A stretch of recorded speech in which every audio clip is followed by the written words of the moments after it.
बैठिए। तारा, सबका मुंह मीठा कराओ। हाँ। तो समझी जी, शादी की तारीख कब तक निकलेगी? देखते हैं पंडित जी से मिलके शादी की कौन सी तारीख निकलती है। वैसे भी हमारे मनोज को बहुत जल्दी शादी करनी है। मैं रखती हूँ ना मम्मी, मैं दूंगी। मम्मी नहीं, मैं दूंगी। नहीं मम्मी नहीं, मम्मी मैं दूंगी। अच्छा ठीक है, संभल के लेके जा। हाँ नीता, हाँ मैं कर देती हूँ। नहीं मैं रखती हूँ जीजी। नहीं मैं रखती हूँ ना जीजी, आप छोड़।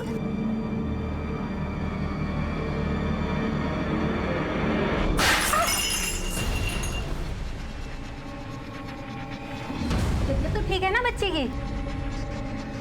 नहीं, ऐसी कोई बात नहीं। तारा, साफ करा। अरे मम्मी मैं साफ करती हूँ। पूछा, अरे पूछा मैं साफ कर। नहीं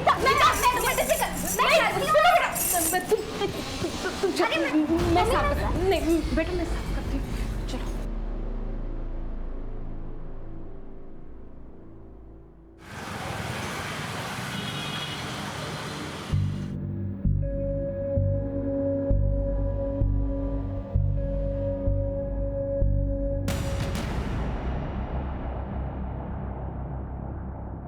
अरे कंट्रोल कर इसे, इसके चलते एग्जाम खराब हो रहे हैं तेरे।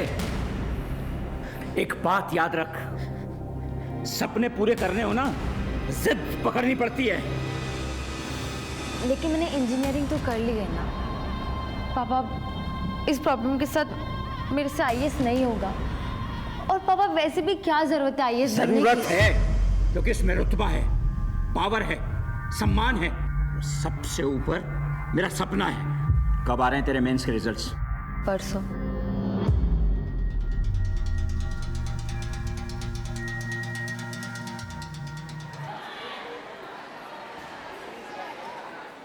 एक, दो, तीन, चार।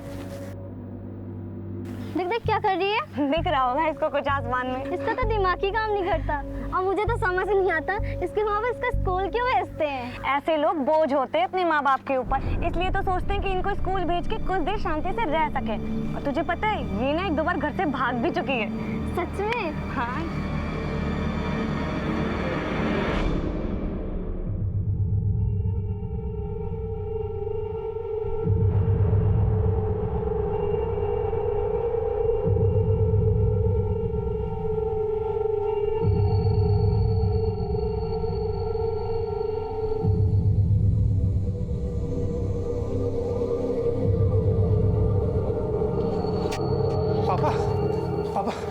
पापा नीता वहां भी नहीं मिली। मार्केट में देखा? हर जगह देखा पापा। क्या नीता वहां भी नहीं पहुंची? पापा हमने हर किसी को फोन कर लिया, नीता कहीं भी नहीं पहुंची है। चली गई होगी मेरी बच्ची। तूने उसे गली के चौराहे तक देखा? माँ मैं हर जगह देख कर आऊँ, नीता कहीं भी नहीं है। तुम भी कमाल करती हो, चौराहे तक आएगी तो घर पे नहीं आएगी। अनिल, तुझे कितनी बार समझाया उसे स्कूल से अकेले मत आने दिया कर। पापा मैं गया था स्कूल, लेकिन नीता वहां पर भी नहीं। माँ आप क्यों परेशान हो रही हो? पिछले साल भी तो उसने यही किया था, 2 बार चली गई थी घर से। इस बार भी किसी बस में चढ़ गई होगी। आ जाएगी वापस वो। कैसे आ जाएगी वो? हाँ कैसे आ जाएगी? माँ उसकी दिमागी हालत ठीक नहीं है। वो सिर्फ दिखने में 18 साल की, लेकिन उसका दिमाग एकदम बच्चे जैसा है और उसे दुनिया की भी कोई समझ नहीं है। मेरा दिल बहुत घबरा रहा है। आप ढूंढिए ना उसे, कहाँ है मेरी बच्ची? ढूंढिए ना मेरी बच्ची। तू फिक्र मत कर, मैं कुछ करता हूँ।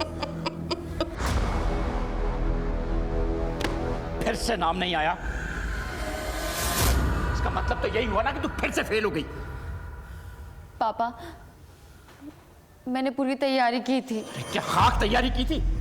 आखिरी अटेम्प्ट बचा है, ठीक से तैयारी करो, तुम्हें आईएएस बनना है बस।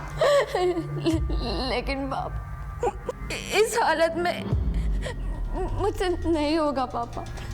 पापा मेंस में बहुत लिखना पड़ता है, मुझसे सच में नहीं होगा। अरे सब दिमाग में है तेरे। अभी हिल रहा है हाथ, हिल रहा है अभी। इसका इलाज भी है मेरे पास।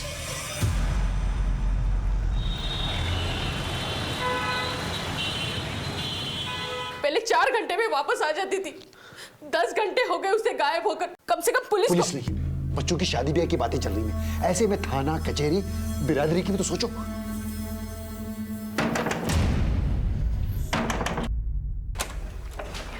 जी ये आपकी बेटी अरे है? नीता कहाँ गई थी बेटा? कहाँ गई थी तुम? शुक्रिया, चाय पानी कुछ लेंगे आप? नहीं, आपकी बेटी को संभाल के रखिए आप। बहुत बहुत धन्यवाद आप लोगों का। तुम लेट जाओ, हम तुम्हारे लिए पानी लाते हैं और दवा भी ले आएंगे तो तुम्हें दर्द नहीं होगा।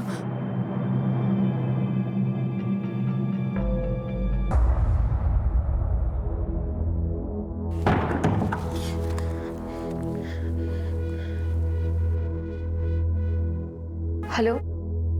नहीं मान रहे पापा, लेकिन मैं भी मौका देख के निकल आऊंगी तुम्हारे पास। सारे अरेंजमेंट्स तो हो जाएंगे ना? हाँ वीना, मैं तुम्हारे साथ हूँ। देखो वहां से ऐसे निकलना, किसी को पता ना चले, फिर देखते हैं क्या करना है।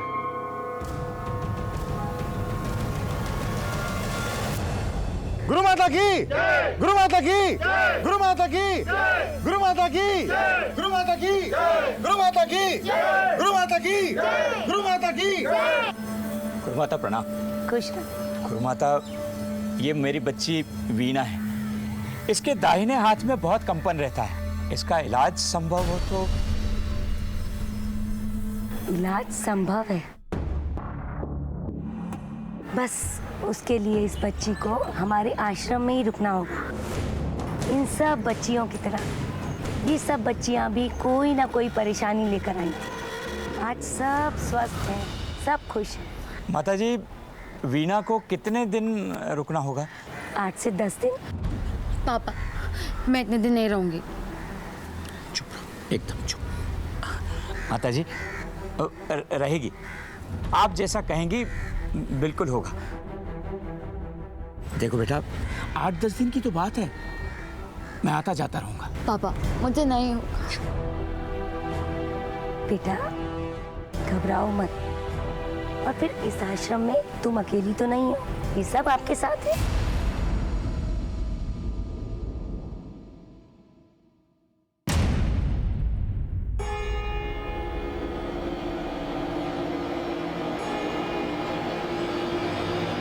बस्ती के बाहर मिली थी कल रात को। सुना है कुछ हुआ है इसके साथ।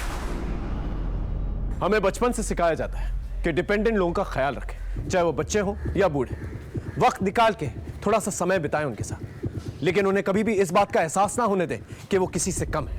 एक तरफ वीणा आईएएस एग्जाम को लेकर अपने पिता के दबाव में थी, तो दूसरी तरफ नीता तरह तरह के दर्द झेल रही थी। उसके साथ होते शोषण से बेखबर थी और एक दिन अचानक से फिर से गायब हो गई। देर से ही सही, अब की बार उसके माँ बाप ने कानून का दरवाजा खटखटाया।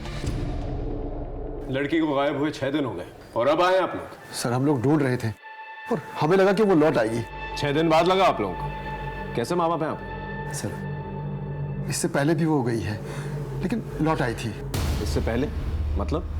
सर मेरी बेटी का दिमाग कमजोर है, वो कहीं पे भी चली जाती है, रास्ता भटक जाती है। और पिछली बार तो वो पिछली बार 10 घंटों के बाद लौट आई थी। किसी पे शक है आप लोगों का? नहीं सर। देखिए आपकी लड़की 18 की है, तो ऐसा भी तो हो सकता है किसी लड़के के साथ कोई चक्कर चल रहा हो, आप दोनों को पता ही नहीं था, या फिर कोई उसके पीछे पड़ा हो। नहीं नहीं सर, मेरी बेटी ऐसा नहीं कर सकती। मैंने कहा ना आपसे, उसका दिमाग कमजोर है, वो सिर्फ स्कूल जाती है और कहीं नहीं। कोई फोटो वगैरह है आप लोगों के पास? हाँ सर। ठीक है, हम अपनी कार्रवाई शुरू करते हैं, आप लोग जा सकते। ठीक है सर, थोड़ा जल्दी कीजिए सर। राज जी, ये फोटो सभी थानों में सर्कुलेट करो और मोहल्ले में स्कूल में पूछताछ करो। जी सर।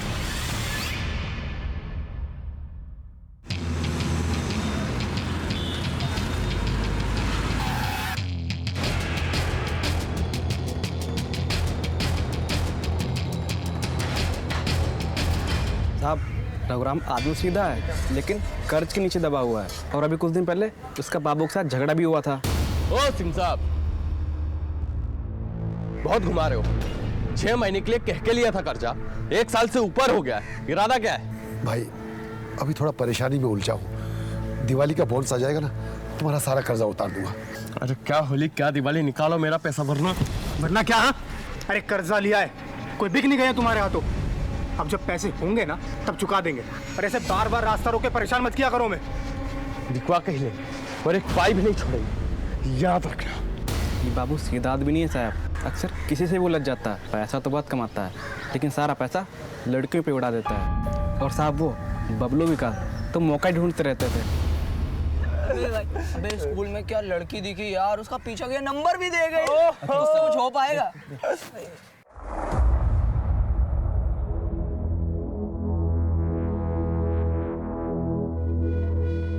अरे पगला, ओए सुन ना, 2 और 2 कितने होते? 2 और 2 1 2 3। अरे 22 होते हैं रे, 20 होते हैं। आई लव यू बोलना। गंदी बात है, हम नहीं बोलते। अरे सुन तो, वीडियो देखेगी। देखना ये देख, देखना। अरे देखना, गंदी फोटो मैंने देखनी। अरे देखना, देखना। छोड़ो मुझे, मैं जीजी को बुला दूंगी। अरे बुलाना जीजी को, हम भी देख लेंगे। जीजी। ऊपर से सुनने में आया था कि कुछ दिन पहले उस लड़की नीता के साथ रेप भी हुआ था।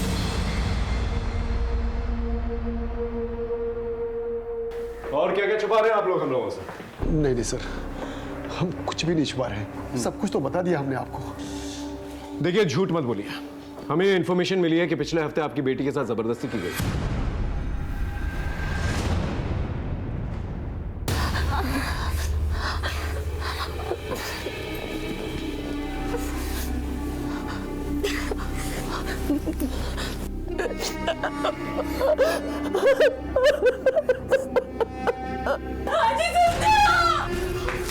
क्या हो गया? किसने इसकी इज्जत ले लिया? पापा, पापा मैं कहता हूँ पुलिस कंप्लेन करते हैं। पापा क्या पकते हो, बात फैलेगी ना तो शादी टूट जाएगी। ऐसे तो लोग उसे सोच लेंगे, कम से कम इलाज तो करवाइए, क्या पूरी जिंदगी वो ऐसे ही रहेगी? अरे तुम तो जानती हो नौकरी के अलावा कितने छोटे मोटे काम करता हूँ मैं, कितने कर्जे लिए, कितने इलाज नहीं करवाए उसके लिए। लेकिन फायदा क्या हुआ? आपकी बेटी के साथ दुष्कर्म हुआ है, FIR दर्ज करवाया था कहीं पर? नहीं सर, नहीं कराया। कमाल के माँ बाप हैं आप। ये बाबू कौन है, क्या चक्कर है आप लोगों के साथ? सर हम एक क्लर्क हैं और क्लर्क की तनख्वाह पे बच्चों की पढ़ाई, घर का खर्चा पूरा नहीं होता, इसलिए हमने बाबू से ब्याज पे कर्जा लिया था। जैसे तैसे करके हमने अपनी बेटी की शादी पक्की की, बस घर की इज्जत के लिए हम चुप रहे सर। समाज क्या कहेगा, शादी टूट जाएगी, इन्हीं चीजों की फिक्र थी ना आप लोगों को? कभी अपनी बेटी का इलाज करवाया, तो उसकी मानसिक स्थिति जानने की कोशिश की? सर हर जगह उसका इलाज करवाया, हर हॉस्पिटल में लेके गए, लेकिन कोई फायदा नहीं हुआ सर। मायूस से हर जगह हाथ लगी। ये विकास, बबलू और सुमित, इनके बारे में क्या जानते हैं आप लोग? घर के बाहर हर कोई फायदा उठाना चाहता है, अब किसके बारे में क्या बताएं सर, कुछ नहीं जानते सर। ठीक है, हम लोग पता कर लेंगे, आप लोग जा सकते हैं।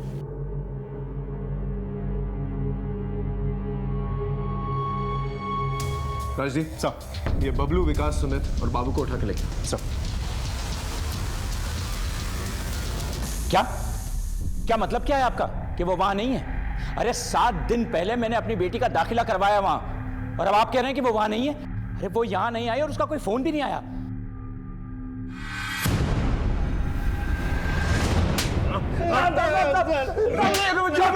चुप! लड़कियों की मासूमियत का फायदा उठाता है, उन्हें छेड़ता है। हाँ? हाँ? बोल बोल, नीता का है, बोल। हाँ? हाँ? सर हम उसे मजे लेने के लिए परेशान करते थे सर, हमने कुछ नहीं किया सर। कुछ नहीं किया? नहीं सर, हमने कुछ नहीं किया। अच्छी तरह से खातिरदारी करो इन लोगों की। देख, तेरा रिकॉर्ड बहुत खराब है बाबू, सच सच बता।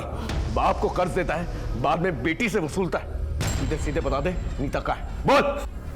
मैं मानता हूँ कि मेरा झगड़ा हुआ था रघुराम जी से, वो थे कि मेरा पैसा लौटाने का नाम ही नहीं ले रहे थे साहब। अब पैसा अटक गया था, मेरा घर परिवार कैसे चलता साहब? घर या याशी का अड्डा, तेरा पूरा कच्चा चिट्ठा है हमारे पास, समझ में आया? सच बोल। साहब मैं मानता हूँ कि मेरा उससे झगड़ा हुआ था, लेकिन इन सब में मेरा लेना देना नहीं है साहब, मैं सच बोल रहा हूँ साहब।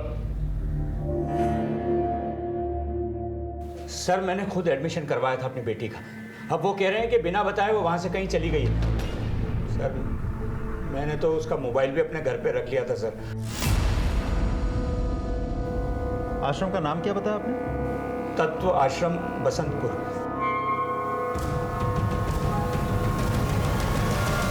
इंसान का शरीर नश्वर है, हमें भौतिक वासनाओं के पीछे नहीं भागना चाहिए। गुरु माता जी, आपसे बात करनी है।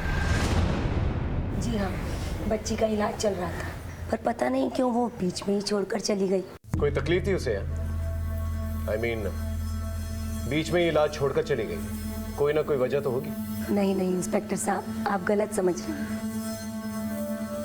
हमारा ये आश्रम एक सात्विक स्थान है। यहाँ पर मन और शरीर दोनों की उत्तेजना एकदम शांत हो जाती है। लेकिन वीना को तो शांति नहीं मिली माता जी। 7 दिनों में ये जगह छोड़कर चली गई। आपकी बात बिल्कुल सही है इंस्पेक्टर साहब, पर हम इस आश्रम में किसी को बांध कर नहीं रख सकते। और फिर वीना तो बालिग थी, बच्ची तो नहीं थी। और फिर वो आश्रम से बिना बताए कहाँ चली गई, इसकी चिंता तो हम सबको भी है ना। आपके आश्रम में आने जाने का कोई रिकॉर्ड, कोई रजिस्टर मेंटेन करते हैं आप लोग? जी हाँ। बालू जी, नीता ने बाहर जाते वक्त हस्ताक्षर तो किए थे ना? जी माता जी, उन्होंने जाने से पहले हस्ताक्षर किए थे। दिखाओ साहब को। जी माता जी।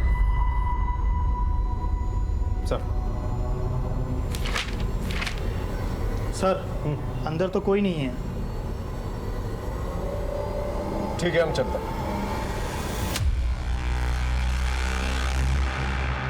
राजदीप सर, इस आश्रम में कुछ तो चल रहा है। एक काम करो, अपने एक बंदे को यहाँ पर लगा, देखो अंदर क्या चल रहा है। आई एम श्योर कोई ना कोई इन्फॉर्मेशन जरूर निकलेगी। सर, एक तरफ नीता की तलाश, दूसरी तरफ वीना की खोज ने हमें उलझा के रखा हुआ था और हाथ में कुछ भी नहीं आ रहा था। वहीं मेरी टीम ने ये पूरी इन्फॉर्मेशन चारों तरफ फैला के रखी हुई थी और नतीजा कामयाबी के रूप में सामने आया।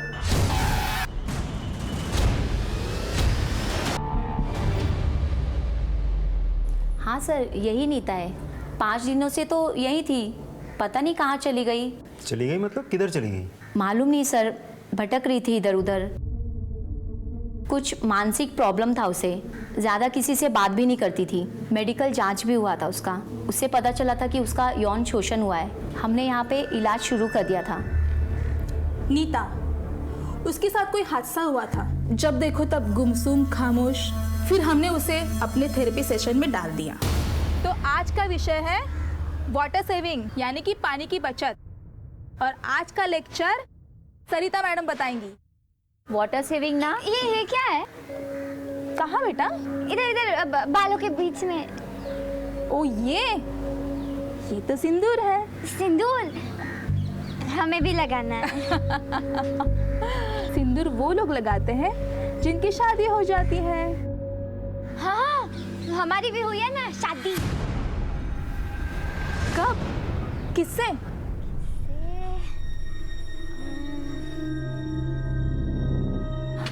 नीता बेटा, नाम क्या उसका, तुम्हारे हस्बैंड का? हस्बैंड? हाँ, हस्बैंड। हस्बैंड। फिर हमने सच्चाई जानने के लिए एक ड्रामा रचा। आज हम सब एक गेम खेलते हैं। इस गेम में बारी बारी करके सब लोग अपने पति का नाम लेंगे। तो शुरुआत करते हैं निशा से। विनोद। अशोक।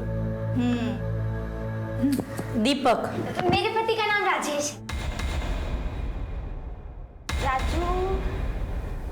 राजेश है, राजेश। राजेश? कोई सरनेम? नहीं, सिर्फ राजेश।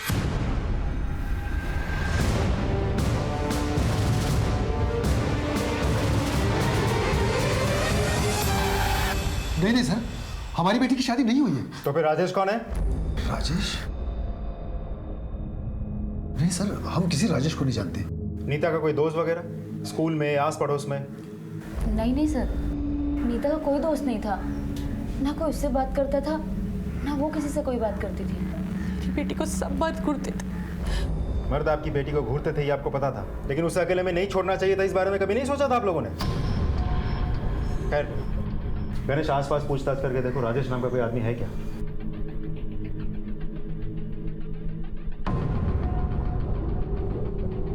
गणेश, इस फैमिली पे नजर रखो और जैसा भी होता है मुझे अपडेट करो।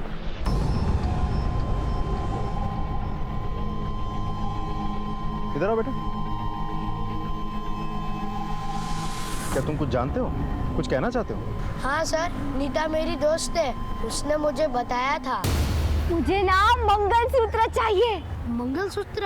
अरे वो जो टीवी में पहनते हैं ना मम्मी लोग गले में, वो टीवी में की थी ना उसने शादी, मुझे वैसी शादी करनी है। तेरे पास है क्या मंगलसूत्र? हमें ना उसने बोला है कि शादी करने के लिए मंगलसूत्र चाहिए। ए, तू लेके आएगा क्या मंगलसूत्र? बोल ना रोहित, तू कुछ करना प्लीज। मंगलसूत्र? मतलब नीता को शादी के लिए कोई उकसा रहा था और उसे घर से भगाने में कामयाब भी हो गया था, फिर बाद में उसका इस्तेमाल किया होगा और सड़क पर छोड़ दिया होगा। एक काम करो, सभी थानों को अलर्ट करो। नीता जैसी लड़की का कोई भी फायदा उठा सकता है, उसे जल्द से जल्द ढूंढना होगा। और एक काम करो, मोहल्ले में आने जाने वाले रास्तों पे पूछताछ करो। आप एक्सक्यूज मी। हाँ बोलो। अच्छा ठीक। पता नहीं वो एक बात बार बार कहती थी कि किसी आश्रम में उसका इलाज हो रहा है, तत्व आश्रम। तत्व आश्रम? उधर कोई वीना नाम की लड़की उसके रूम में उसके साथ रहती थी।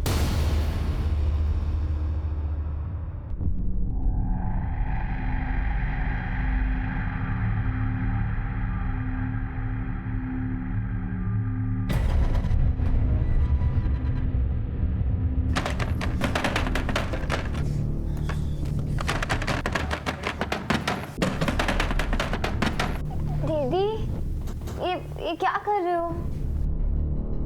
वो ना मुझे ना गर्मी हो रही है इसलिए, तू सो जा। नहीं नहीं आप भी आ जाओ, मुझे नींद नहीं आ रही है। अरे तू आंखें बंद कर, तुझे नींद आ जाएगी, आ जा।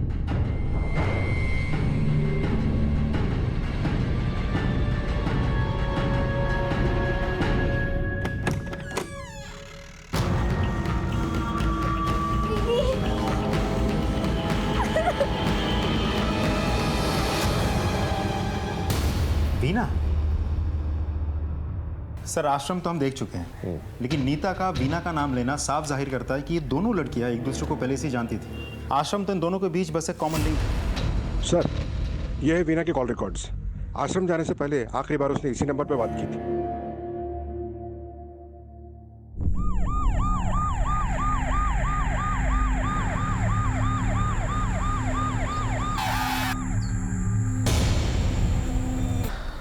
समझ में नहीं आ रहा कौन है। नीता और वीना की उम्र की तो लग रही है, लेकिन कुछ कहा नहीं जा सकता। एक काम करो, दोनों फैमिलीज को इन्फॉर्म करो। अगर बॉडी की शिनाख्त हो जाती तो ठीक है, वरना डीएनए टेस्ट करवाएंगे।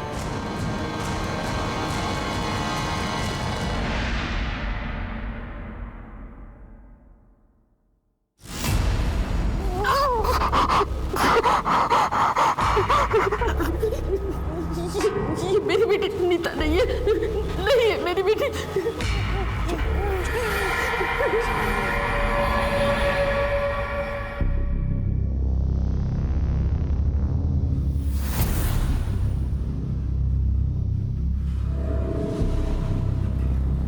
वीना, वीना, ये किसने किया तेरे साथ? मैं तो तेरे पंख सजा रहा था और कुछ नहीं। मुझे माफ कर दे, मेरे इच्छाओं ने तेरी जान ले ली। वीना की लाश मिल चुकी थी, लेकिन अभी भी नीता का कोई अता पता नहीं था। नीता के साथ हुई अनहोनी की दस्तक अभी भी दिमाग के किसी कोने में गूंज रही थी। जब कोई केस चल रहा होता है तो उठते बैठते सिर्फ उसी की धुन सवार होती है, लेकिन कभी कभी केस सुलझते सुलझते और उलझ जाते हैं।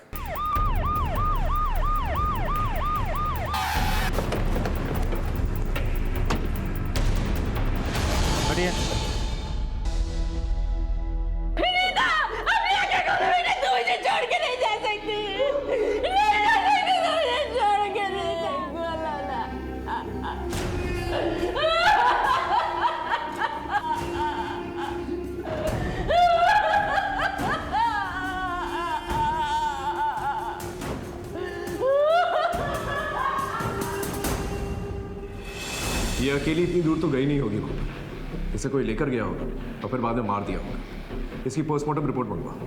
और सभी नाकों को अलर्ट करो। मुरादाबाद पुलिस से कोऑर्डिनेट करो। ये राजेश मुझे जल्द से जल्द चाहिए। उन लड़कों से दोबारा पूछताछ करते हैं। सर, तुम तीनों के अलावा कोई और है जो नीता के पीछे था? हाँ साहब, एक लड़का हमेशा नीता को बचाने के लिए आ जाता था साहब, और हम लोगों को भगा देता था। ओए हेलो, भागो नहीं तो। नाम क्या है उसका?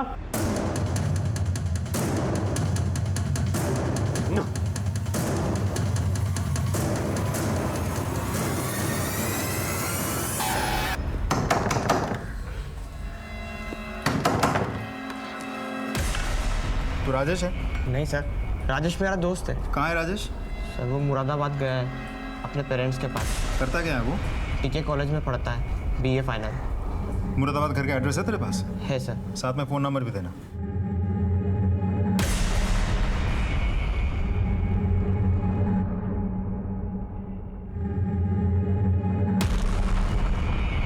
Thank you.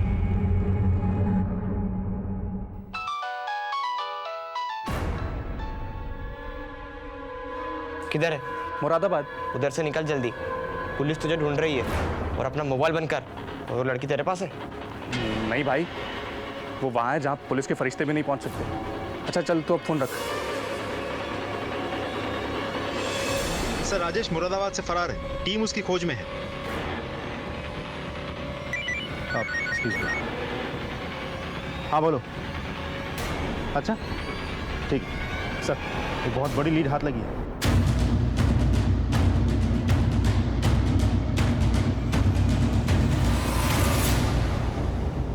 तो ये था वो कमरा जहां गुरु माता के पति लड़कियों का यौन शोषण करता था।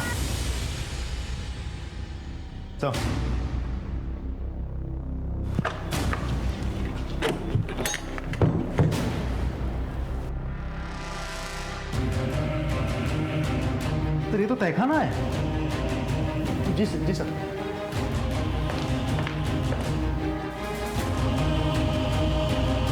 और सर ये भी पता लगा कि नीता और मीना का शोषण भी यही किया गया था।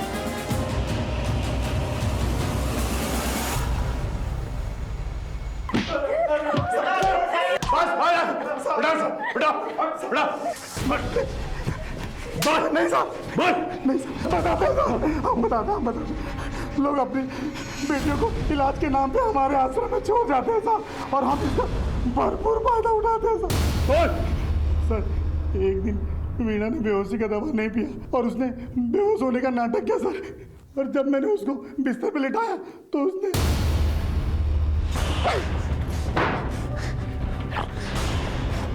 मुझे ना तुम लोगों पर पहले से ही शक था, लेकिन आज यकीन हो गया।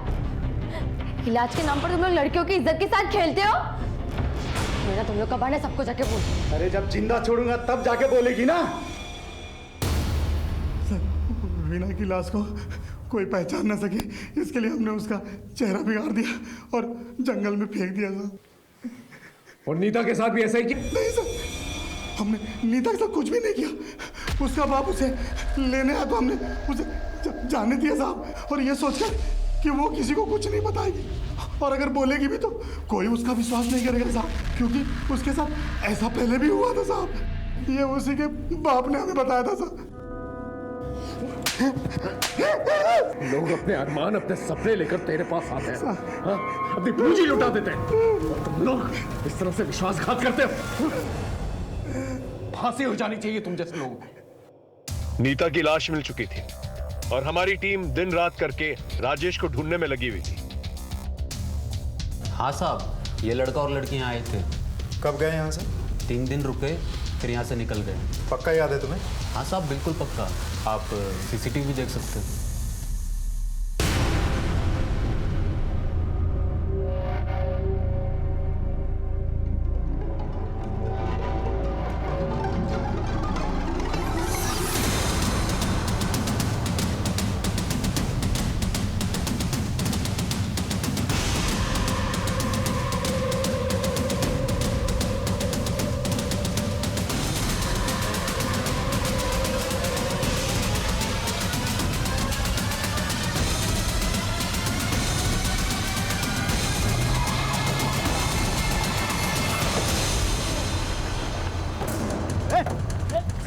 साहब मैंने क्या किया साहब, मैंने क्या किया? बहुत जल्दी ना तुझे। हाँ?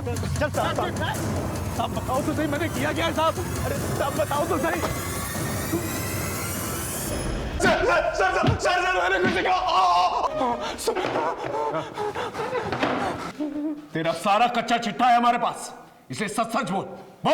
सर मैं आते जाते देखता था उसे, गली के लड़के छेड़ते थे उसे सर। इसे तूने अपनी शेखी दिखाई, लड़कों को भगाया और अपने काम पे लग गया। नहीं सर, वो मेरी दोस्त बन गई थी सर। दोस्त बन गई थी? क्या उसकी मासूमियत का फायदा उठाया तूने? बोल। सर वो उसके स्कूल से आते जाते समय मैं उससे मिलता था, उसे चॉकलेट और आइसक्रीम बहुत अच्छा लगता था सर, तो वो मेरी अच्छी दोस्त बन गई थी, तो मुझे लगा मैं जो चाहे वो कर सकता हूँ सर। सर मैंने उसका भरोसा जीत लिया था। फिर एक दिन। अरे क्या हुआ नीता, इतनी दुखी क्यों हो? वो ना मैंने टीवी पे देखा। क्या देखा? एक लड़की की शादी हो गई, हमें भी करनी है। क्या? शादी के कपड़े, गहने और वो जो बाल में डालते हैं ना लाल लाल सिंदूर। हाँ मम्मी भी डालती हैं, वही मुझे भी चाहिए। अरे तो इसमें दिक्कत क्या है, हो जाएगी तुम्हारी भी शादी। सच्ची? मैं करूंगा ना तुमसे शादी।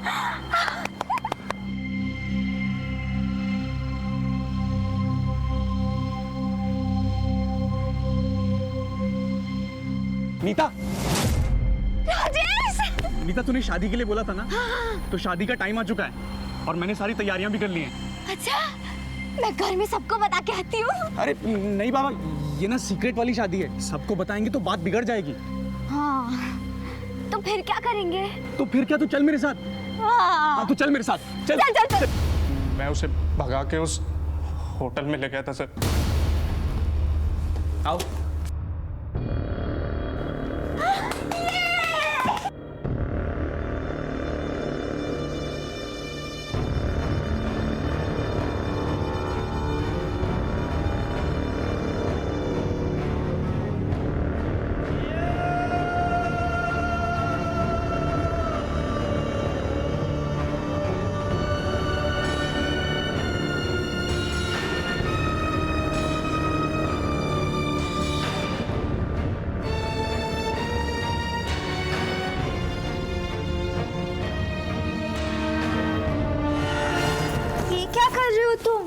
अरे शादी के बाद ये सब करना पड़ता है। पर ये तो अच्छा देखो, शादी के बाद लोगों को बेबीज होते हैं ना, छोटे छोटे बेबीज।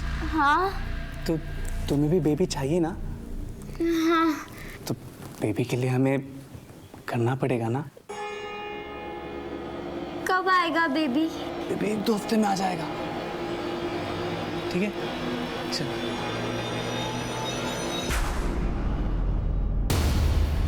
सर हम लोग 3 दिन उस होटल में रुके, फिर मेरा जी भर गया था और मुझे घर वापस जाना था और उस लड़की से पीछा छुड़ाना था मुझे। निकाल इसे। ये क्यों कर रहे हो तुम? तू ना इसके लायक नहीं है, और ये सिंदूर निकाल के। चल, मेरा मंगलसूत्र। निकल यहाँ से, चल। मेरा मंगलसूत्र दे दो।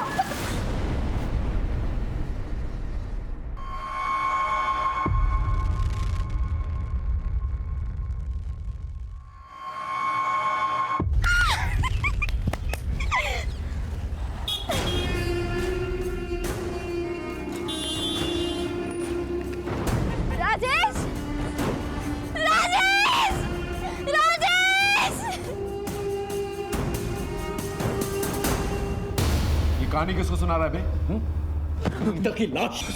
सर मैंने आपसे जो कुछ कहा सच कहा सर, मैंने उसे मारा नहीं है, मैंने तो उसे वहाँ मार्केट में छोड़ दिया था सर, मैंने उसे मारा नहीं सर, सच बोल रहा सर। मर्डर नहीं किया, लेकिन रेप तो किया ना उसका तूने, वो भी दिमाग से लाचार लड़की का, सारी उम्र जेल में सोना।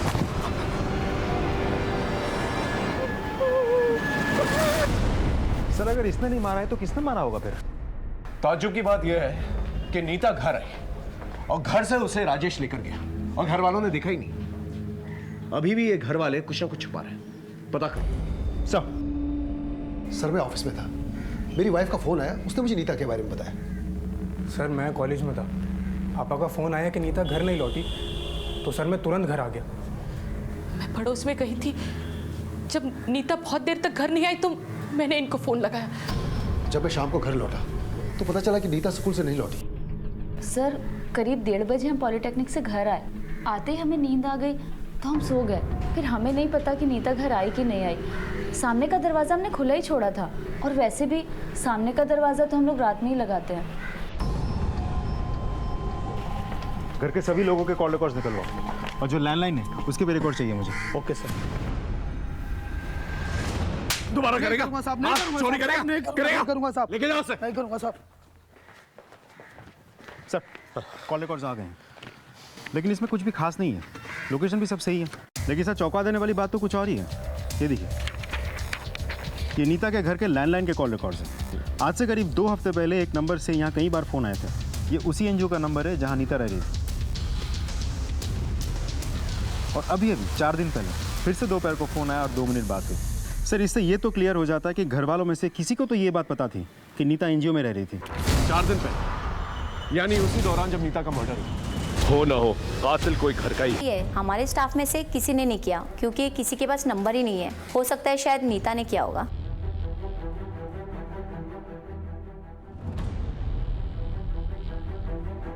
अगर नीता ने फ़ोन किया था तो फिर फ़ोन उठाया किसने? और अगर किसी ने फ़ोन उठाया था तो वो एनजीओ गया था या नहीं गया था नीता को लेने? और अगर नहीं गया था तो क्यों नहीं गया था? सर हमने नीता को घर का फ़ोन नंबर रटाया हुआ था, पर हमारी उससे कोई बात नहीं हुई। सर मुझे नहीं मालूम था। अगर एक बार मैंने उसकी आवाज़ सुन ली होती तो आज मेरी बेटी जिंदा होती। नहीं सर, जिस टाइम की कॉल आप बता रहे हैं मैं कॉलेज में होता हूँ, मुझे कुछ नहीं मालूम सर।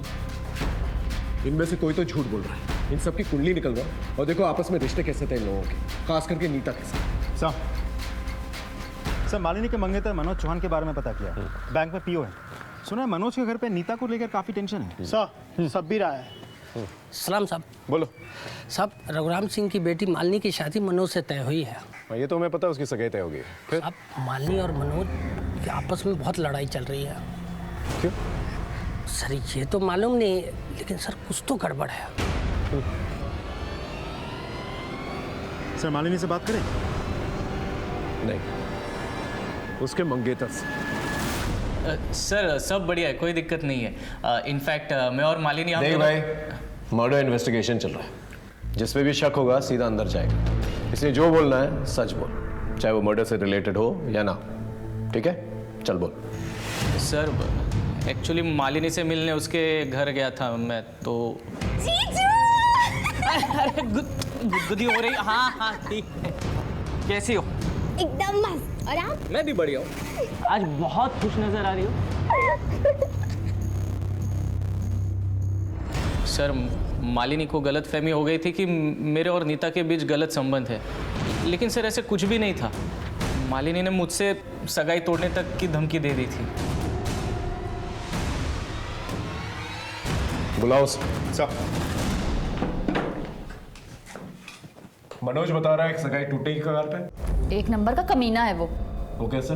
सगाई हमसे हुई थी और संबंध हमारी बहन नीता से बना रखे थे उसने। अच्छा, और ये सब तुम्हें कैसे पता? हमने खुद अपनी आंखों से अपनी बहन के गले लगे हुए देखा उसे। रोज स्कूल आते जाते मिलता था उससे। और तो और नीता के पेट में उसका बच्चा था। ये बात तुम्हें कैसे मालूम? बोलो। वो हमें लगा। तुम्हें क्यों लगा? नीता ने खुद हमें कॉल करके सब बताया था। हाँ हाँ मनोज, रिंग बहुत अच्छी है। मनोज 1 मिनट होल्ड करो। हेलो जीजी, जीजी मैं बोल रही हूँ। नीता, कहाँ हो तुम? जीजी आपको मालूम है मेरी ना शादी हो गई है और मेरे पेट में एक बेबी है। शादी? बच्चा? क्या बकवास कर रही हो? किससे हुई शादी? जीजी वो ना एक सीक्रेट है, मैं आपको घर आके बताऊंगी।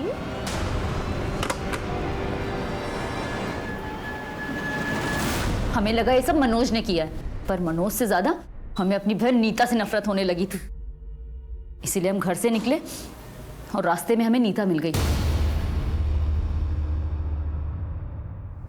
उसे बहला फुसला के एक सुनसान जगह ले गए। अब आ गई मेरी प्यारी जीजी, मेरी क्यूट जीजी। बस बस अब घर चलें? चलो। ऑटो से जाएंगे ना? नहीं, हम पैदल जाएंगे। दीदी ये शॉर्टकट है क्या? हाँ, ये शॉर्टकट है। बस देखो थोड़ा सा और आगे जाएंगे, आ गया।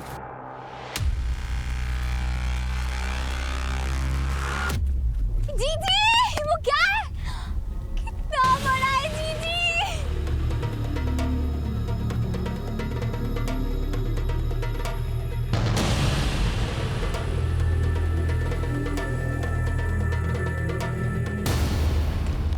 ये रही नीता की पोस्टमार्टम रिपोर्ट। इसके मुताबिक वो मरते वक्त प्रेग्नेंट नहीं थी, बल्कि उसके दिमाग में ही बात राजेश नाम के एक लड़के ने डाली थी, जिसने उसका किडनैप किया और बाद में उसका बलात्कार। तेरी गलत फहमी की वजह से तूने अपनी बहन की जान ले ली। नहीं, आप झूठ बोल रहे हैं। ये सच है। अब सारी जिंदगी जेल में सड़ना।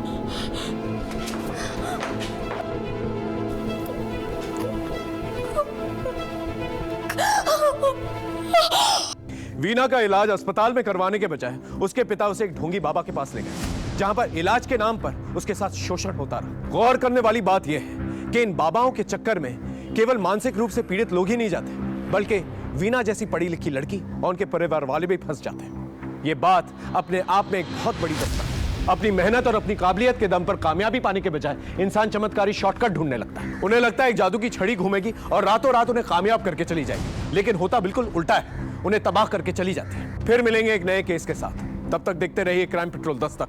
मकसद बताना नहीं, बचाना है।